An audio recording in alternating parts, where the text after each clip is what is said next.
So, you, just like me, finished season 4 of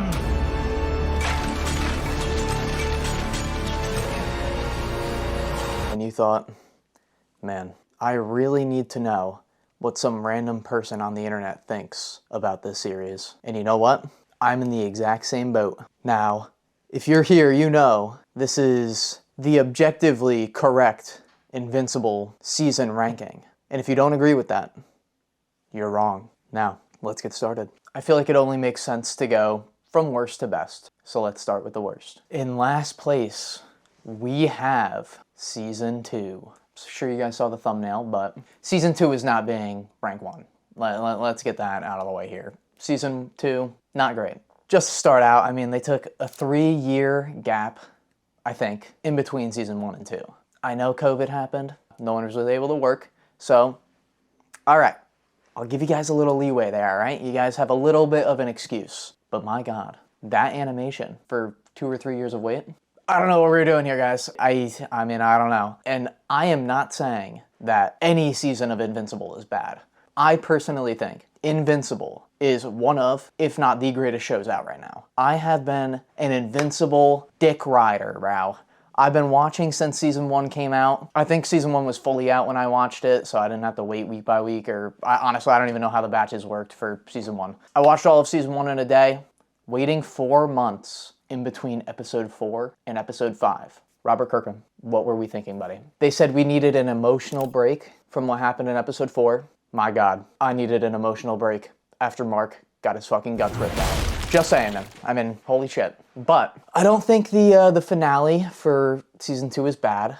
But considering the entire series, I think Season 2 is definitely the weakest of all 4. I mean, we had the I lose my virginity to a fish episode. Not my cup of tea, you know. We haven't seen Atlantis since, for a reason. The introduction of the new Viltrumites, I think, was a great part of the season. Definitely a lot that we learned from Season 2. Episode 4 of Season 2, probably my favorite episode of that season. It's fucking phenomenal. Mark and Nolan fighting the Viltrumites on Thraxa. Beautiful. I think that was the best part of the season. I think Angstrom as a villain, he's fine. I mean, he didn't really do anything. He showed up, got blown up, left, and then came back and was like, fuck you, Debbie. You know, I mean, he's fine. I think in Season 2, it was quite lackluster when it came to the finale, especially when we came from the Season 1 finale, which I'll get to that, but I think the Season 1 finale is very good. But yeah, I just think that Angstrom was not built up well enough. I think Angstrom could have been built up as a more threatening antagonist. Did you guys like Amber? Because I didn't. So Season 2, I mean, I think they definitely did a lot to help Amber's character here. Amber was most definitely a likable character in Season 2. Season 1, throw that out the window. I don't think a single person I've met liked Amber in Season 1. We'll get to that as well. But the introduction of Anissa, I think that's episode 7 where Anissa shows up. The introduction where she has fucking grabbing Amber by the neck. I think that was a great introduction. I think it also kind of plays pretty well into shit showing up and shit happening, because like in Season 3 with Conquest just showing up right after the Invincible War, this was a great way of starting a random antagonist shows up and fucking ruins Mark's life. But yeah, I think the introduction of Anissa was very well done. I know something a little scary with Anissa happens later on in the series that we're not really going to talk about here because I really don't want to. But yeah, I think Anissa was a good antagonist. When it comes to talking about this show, it's hard to find bad things. Like, I think that this show has pretty consistently stepped up the bar episode by episode. Angstrom by Season 3, I think the build-up that we get for Angstrom is pretty good. I think that by Season 3, he's a much more menacing and threatening villain. But I think in Season 2, there was just a little bit of a disconnect. We were unable to fully see his potential. Almost forgot about Rex versus the Lizard League. Man, I thought Rex was done. I thought he was donezo, man. Dude gets his arm bitten off, and dude just blows it up. He's like, eh. Yeah, he blows his arm up and his hand up in his mouth. You know, Yeah, no, I think the sequence with the Lizard League was also very well done. I just think that there's a lot more done in the series that tops everything that was done in season 2. Season 2 kind of just feels like a lead up to season 3. It doesn't really feel like its own individual season. I stayed up till 3 o'clock in the morning for almost every episode of this series, or this season. That's how much I liked the season when it was coming out. That's how much I liked season 1 when it came out. I was so desperate for new episodes that I was staying up to the second it came out. I do think that it's nice to have a little bit of breathing room to deal with how Nolan fucking killed everybody in Chicago just after the lead up from season 1. I think it was a little bit lackluster. But yeah, I mean, yeah, looking back at everything, just unfortunately, as good as season 2 is, as good as every season of the show is, there has to be an objectively worst season out of all of them. And unfortunately, season 2 is the one to gain that title. If I had to number rank these seasons, I would make season 2 a 7 out of 10. Good show, very good season. Now that I have gotten the most obvious worst season out of the way, let's get to number 3. Now, I don't know if I might get crucified for this, which I shouldn't, because this is the correct answer. I think season 1 is the 3rd best season out of the show. Amazing start to a series. Other than season 2, I think seasons 1, 3, and 4, I think those are 9 out of 10 seasons. I just think that with how slow season 2 was, and the whole why did Omni-Man do this to the Guardians of the Globe, what is his end goal here, I think that mystery plot is the entire reason that Invincible is as popular as it is today. The introductions of every character, except Amber, I think are great. William, my fucking goat. My boy William, favorite non-superhero character in the show, easily. Can't believe they replaced him for season 4. Kind of hurt my soul a little bit. But yeah, season 1, man. I mean, Debbie, her acting, why can't I remember her name? The Grey's Anatomy actor, greatest mom of all time. I will say, it does feel quite illegal putting season 1 at number 3.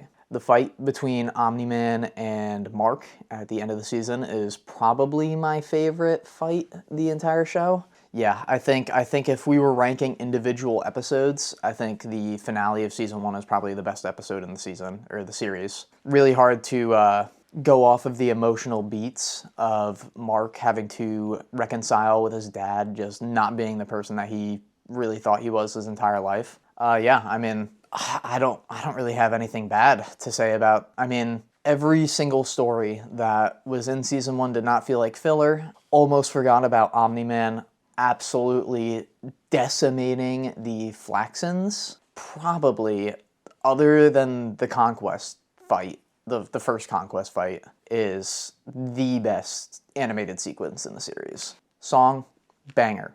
Animation, perfect. I really don't know.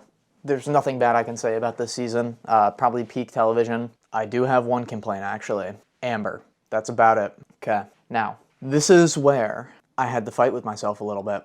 Kept going back and forth between these two seasons, and obviously, since I have the most correct answer, I had to go with season 4 as the second best season of Invincible. Now, that 5 or 4 episode stretch from episode 5 to episode 8 are the greatest 4 episodes of a series I've watched in my life. The Conquest rematch, insane. 2 minutes of this dude getting his organs ripped out of his chest, and I had to sit there and watch it painfully. But man, did I watch it. I watched it real good, and it was fucking amazing. I think Omni-Man actually has a good redemption here. Didn't touch on it for season 2, but yeah, I think they did a good job with Omni-Man's redemption in season 2 as well, but I think they really show how much he has changed by telling Oliver not to kill the enslaved people of Viltrum because they can help them after. I think is an awesome choice having him say that, because it actually shows that he is growing as a character and he's growing as a person. Because of the release schedule that's been happening with Invincible, with it coming out yearly, has unfortunately hindered the animation a lot. I do appreciate that the animators actually take their time with these sequences that definitely need it. Like when Thrag in episode 7, when they're fighting at Planet Viltrum, I think the fighting for the most part for that was good. I think the issue that I have mainly with this season is just all the space battles. It's really hard to make space fights where people are just flying around like this.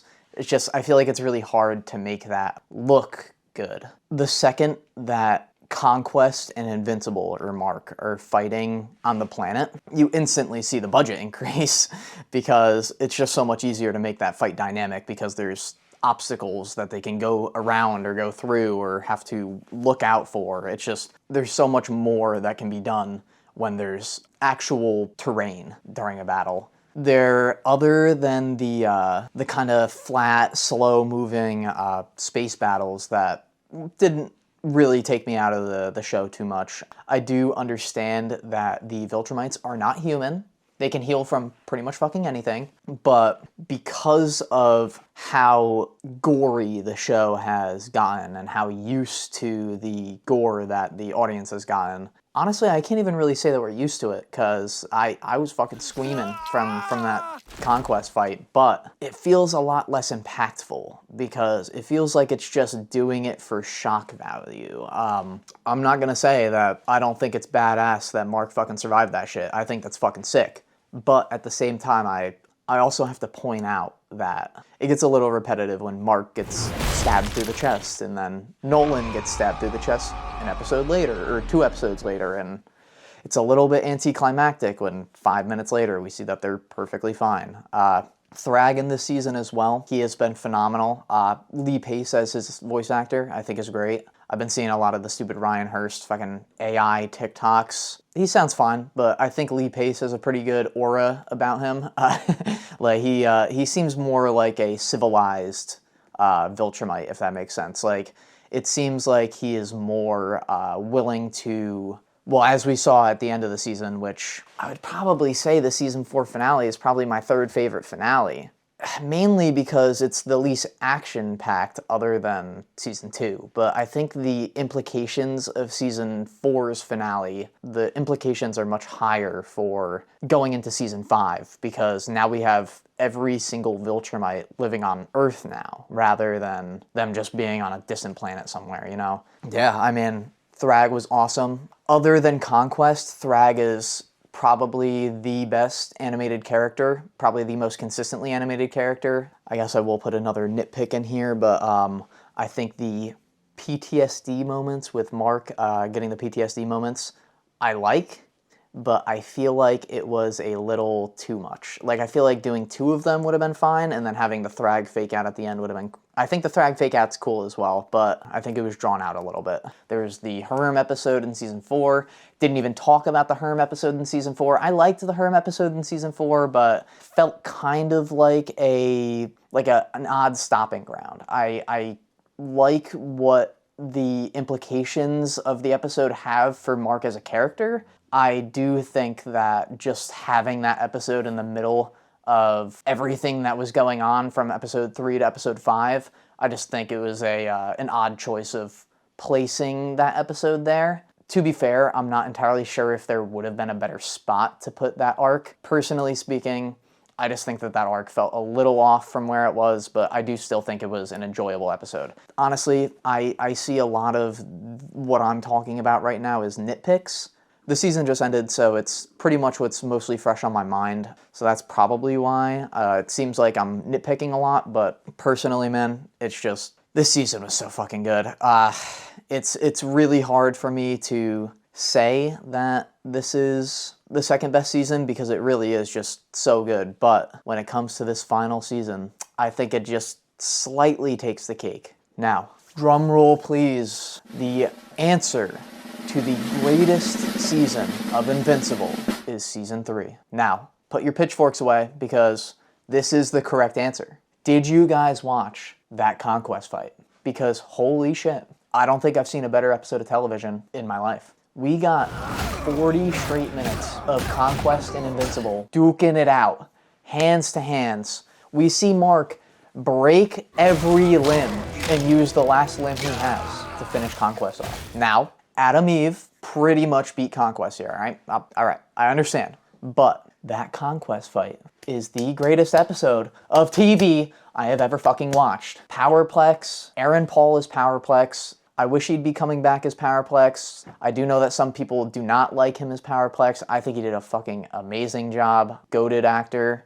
I think that Powerplex's story just perfectly encapsulates just how bad a person can get if they don't get the proper help they need. And his wife being a antithesis to help, she was quite literally the opposite. She was feeding into his delusions, and man, it's just I could talk about season 3 all day. There is the lackluster Titan episode in season 3. I'm not gonna lie, not my favorite episode. Definitely feels like the filler episode of the season. I'm also mainly a show watcher, so I don't really know much of the story going on from now, but I do know a few bits and pieces, just not really a lot. The Invincible War, probably my favorite arc. I think that the aspect of having Mark battling himself from all these different universes is sick. I wish that Mark would have fought more in the Invincible War than he did. Oliver was fucking putting hands on the other Mark variants more than Mark was. Episodes that some people might point to for the season and being like, why would you put this as number 1 over?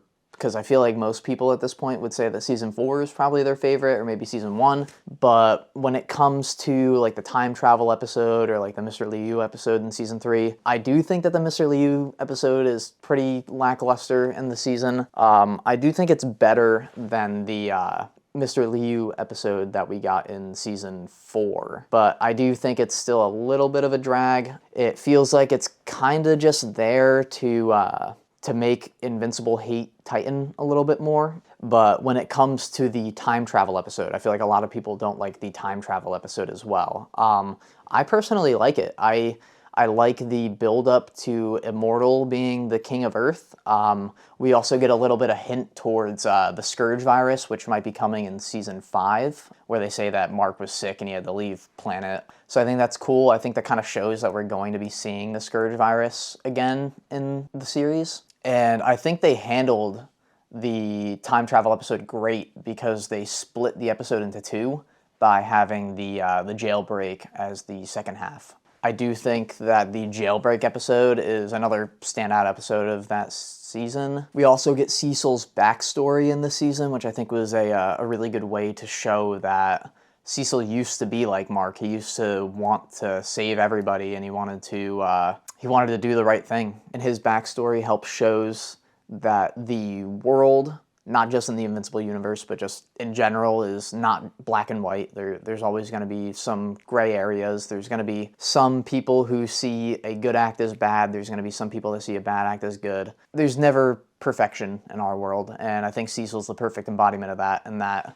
to be perfect, you have to be imperfect. But yeah, I think that's pretty much all I have thought of in my correct noggin here and the correct information. If you guys want to comment below some retorts to try and disprove this completely factual and accurate ranking, throw them in the description or throw them in the comments. I'd love to reply to them and see what you guys think, even though it's wrong. And yeah, that's Invincible.